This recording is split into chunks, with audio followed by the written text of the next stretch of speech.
भविष्य पुराण अंतर्गत ऋषि पंचमी व्रत कथा। एक बार धर्मराज युधिष्ठिर ने भगवान श्री कृष्ण से कहा, हे जनार्दन, कृपा कर आज आप मुझे उस व्रत को विधि सहित बतलाइए जिसके कराने से नारी जाति अनेकों पापों से मुक्त होकर अनेकों यज्ञों का पुण्य फल प्राप्त कर अंत में भगवान विष्णु आदि देवताओं के लोक में निवास करती है। मुझे इस कथा के विषय में विस्तार से समझाइए। तब भगवान श्री कृष्ण बोले, हे धर्मराज, भाद्रपद शुक्ल पक्ष की पंचमी को सप्तऋषियों को ऋषि व्रत कहते हैं। इस व्रत के करने से स्त्री रजस्वला से मुक्त होती है, अर्थात रजस्वला स्त्री से जाने अनजाने में अनेकों त्रुटियां हो जाती हैं। उन त्रुटियों के कारण से नारी को जीवन में अनेकों कष्ट उठाने पड़ते हैं। उन कष्टों के निवारणार्थ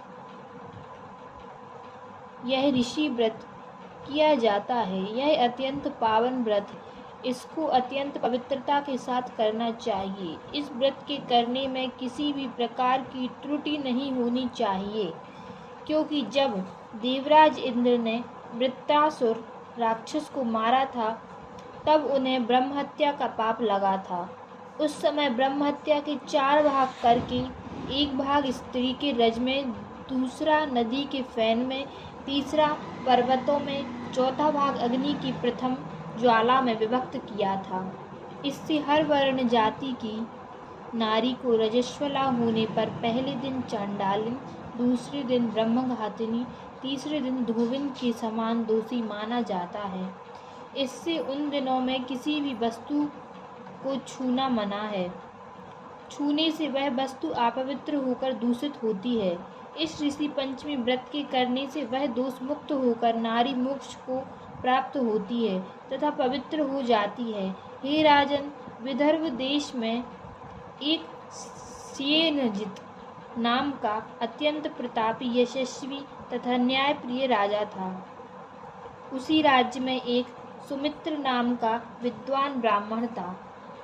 उसकी पत्नी, जिसका नाम जयश्री था, ऋषि कार्य में अचानक रजस्वला धर्म को प्राप्त हो गई और वह समयानुसार भोजन आदि प्रति वस्तु छूती रही। इस प्रकार समय पूरा होने पर दोनों ही पति पत्नियों की मृत्यु हो गई। मरने के बाद पुनर्जन्म में ब्राह्मणी को कुतिया का जन्म मिला तथा ब्राह्मण को बैल का जन्म मिला तथा अपने तप के प्रभाव से दोनों को अपने पूर्व जन्म की पूरी बातों का स्मरण था। वह दोनों अपने ही पुत्र के घर में पले बा रहे।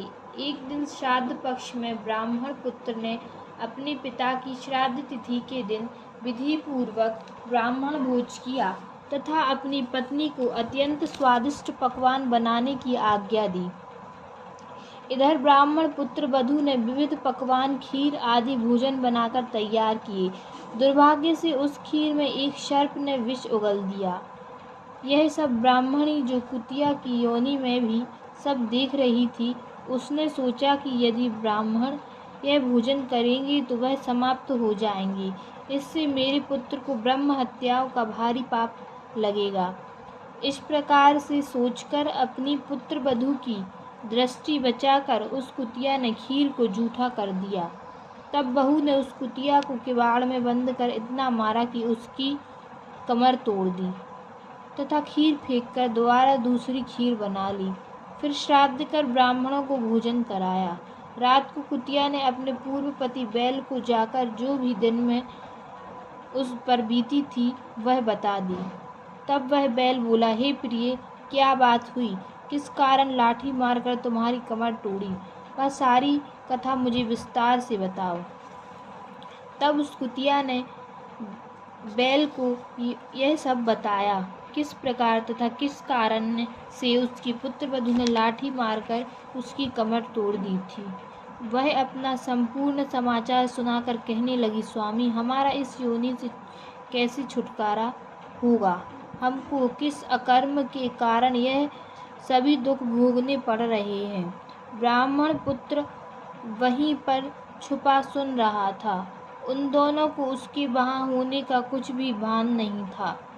तब वह बैल बोला, प्रिय, तुम्हारे ही दूषित कर्म एवं पापों को भोगने हेतु आज मुझे बैल होना पड़ा है।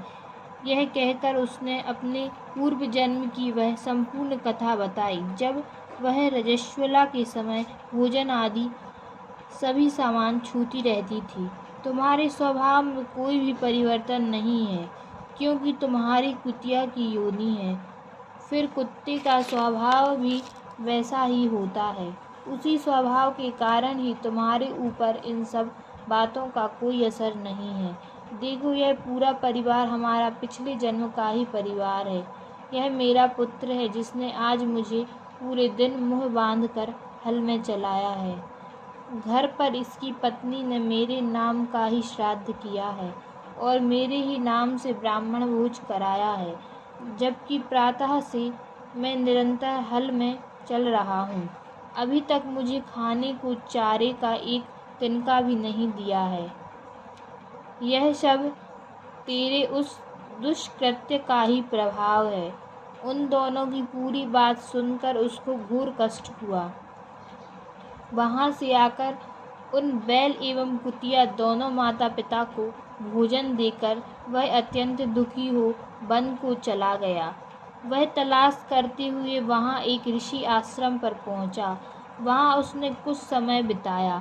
एक दिन सुअवसर जानकर ऋषियों से पूछा, हे दयालु, मेरे माता पिता कुतिया तथा बैल की योनि भोग रहे हैं। वह इस योनि से किस प्रकार मुक्त हो सकेंगे? कृपा कर मुझे उपाय बतावें, जिससे कि मेरे माता पिता को इस पाप से मोक्ष मिले। तब ऋषि बोले, पुत्र, तुमको यह कैसे ज्ञात हुआ? तब उस ब्राह्मण पुत्र ने ऋषि को वह सारी कथा, जो बैल रूप में अपने पिता के द्वारा सुनी थी, बताई। यह भी बताया कि इस योनि को भोगने में मेरी माताजी अधिक दोषी हैं। उन्हीं के पिछले आपराधिक दुष्कर्म के कारण पिताजी को भी बैल योनि भोगनी पड़ रही है तथा अब वह दोनों ही मेरे घर पर हैं। हे ऋषिवर, कृपा कर कोई ऐसा उपाय बताइए जिससे मेरे माता पिता की यह योनि छूट जाए तथा उनके संपूर्ण दोष नष्ट हों। ऋषि बोले, पुत्र, तुम धन्य हो। इस संसार में ऐसे पुत्र कम ही पाए जाते हैं जो अपने माता पिता के सुख चैन के विषय में सोचें। उन्हें तो अपनी तथा अपनी संतान की चिंता रहती है। तुमने अपने माता पिता की मृतात्मा की मुक्ति हेतु सोचकर हमको आह्लादित किया है। हे पुत्र, सुनो। पूर्व जन्म में तुम्हारी माता जब रजु धर्म से थी, तब वह ऋषि सेवा कार्य करती रहीं। उस समय उसके द्वारा छू जाने वाली हर वस्तु दूषित हो गई। इस प्रकार ऋषियों पर भी प्रभाव पड़ा। तब उनको ऋषियों ने गुप्त रूप से श्राप दिया। उसी से तुम्हारे पिता ने बैल तथा माता ने कुतिया का जन्म पाया है। अब इनके मोक्षार्थ तुम घर जाकर भाद्रपद शुक्ल पक्ष की पंचमी को ऋषि व्रत करो तथा दोनों ही पति पत्नी उस व्रत का फल माता पिता के हित में संकल्प कर दो। तब वे इस पशु योनि से मुक्त हो जाएंगे तथा स्वर्ग में वास करेंगे। तब इस व्रत तथा पुण्य कार्य से तुम्हारे माता पिता के आशीर्वाद से तुम भी कृत होगे। तुम्हारा कार्य भी निष्फल ना होगा। अतः तुम यह कार्य दोनों प्राणी मिलकर श्रद्धापूर्वक विधि विधान से करो। ऋषियों की बात को सुनकर ब्राह्मण पुत्र अपने घर आया तथा पत्नी को संपूर्ण समाचार बतलाया। पत्नी की सहमति से दोनों ने उस व्रत को भाद्रपद मास की शुक्ल पक्षीय पंचमी को अत्यंत श्रद्धा भाव से विधि पूर्वक किया तथा पंडित जी को बुलाकर उस व्रत का संकल्प अपने माता पिता के लिए किया, जिसके प्रभाव से वह दोनों फिर अपनी पशु योनि से मुक्त हुए तथा विमान द्वारा देवलोक को प्रस्थान कर गए। हे राजन, जो नारी इस व्रत को संपूर्ण विधि के साथ अत्यधिक श्रद्धा भाव से पालन करती है तथा सप्तऋषियों का पूजन आदर सहित करती है, वह भयंकर रजस्वला दोष से मुक्त होकर धन धान्य पुत्र पौत्रादि का सुख भोगती है। सौभाग्यवती होकर अमर पद को प्राप्त करती है। इसलिए इस व्रत के करने से नारी जाति का समस्त पापों से उद्धार हो जाता है। यह विशेषकर नारी के उपयोग का ही व्रत है। पितृ आत्मतुष्टि हेतु दंपति भी कर सकते हैं। जो फल अनेकों तीर्थों के करने से प्राप्त होता है, वही फल एक बार इस व्रत के करने से प्राप्त होता है। हे युधिष्ठिर, इस व्रत का महान फल होता है।